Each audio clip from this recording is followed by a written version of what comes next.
Αξιοκοντάτη, κυρία Πρόεδρε της Ελληνικής Δημοκρατίας. Το 2024 είναι μια χρονιά ελπίδων αλλά και προκλήσεων για τη χώρα μας, αλλά και για την ελληνική τριτοβάθμια εκπαίδευση. Σκεφτόμενος ως οικονομολόγος προκλήσεις σύγχρονες και παλαιές, αναζήτησα την έκθεση του οικονομικού προβλήματος της Ελλάδας που κατέθεσε το 1952 ο ακαδημαϊκός πολιτικός και οικονομολόγος Κυριάκος Βαρβαρέσος, στην οποία η αναποτελεσματικότητα των δημοσίων υπηρεσιών περιγραφόταν ως το πλέον δύσκολο πρόβλημα της προσπάθειας ανοικοδόμησης της χώρας μέσα στον πόλεμο.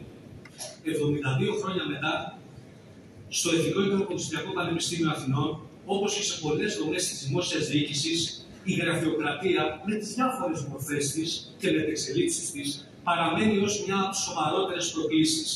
Παρά τις κατά καιρούς προσπάθειες, η διοικητική καθημερινότητα στο Ίδρυμά μας, όπως και γενικότερα στο Ελληνικό Δημόσιο Πανεπιστήμιο, χαρακτηρίζεται από σύνθετες διαδικασίες και γραφειοκρατικά προβλήματα, που συχνά υπονομεύουν την αποτελεσματική λειτουργία και επηρεάζουν αρνητικά την εργασία και την καθημερινότητα συναδέλφων καθηγητών, ερευνητών και φοιτητών.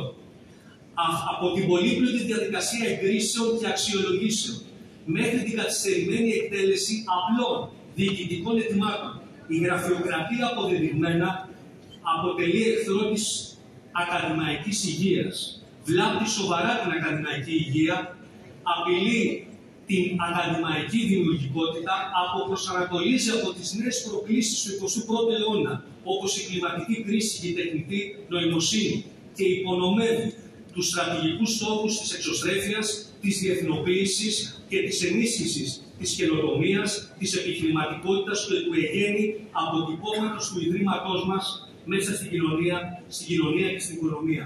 Ως νέα διοίκηση του Εθνικού Γραφειοκρατικού Πανεπιστημίου Αθηνών, έχουμε πλήρη επίγνωση του συγκεκριμένου προβλήματος, των πολυδιάστατων συνεπειών του, αλλά και των υφιστάμενων ενδογενών και εξωγενών περιορισμών.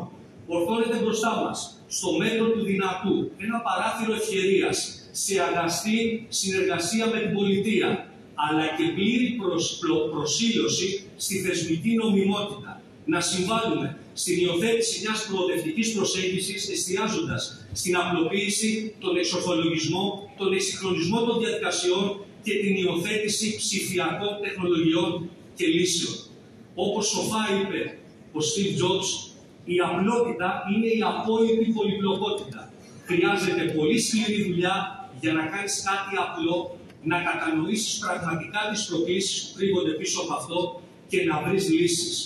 Ας εστερνιστούμε λοιπόν όλοι και ας αγκαλιάσουμε όλοι, πολιτεία, συμβούλια διοίκησης, βρυτανικές αρχές, πανεπιστημιακή κοινότητα, την απλότητα στη διοίκηση και τη λειτουργία του Δημόσιου Πανεπιστημίου, ανταποκρινόμενοι έτσι στις νέες προκλήσεις του 21ου αιώνα, χωρίς τη γραφειοκρατία του προηγούμενου αιώνα. Ευχαριστώ πολύ.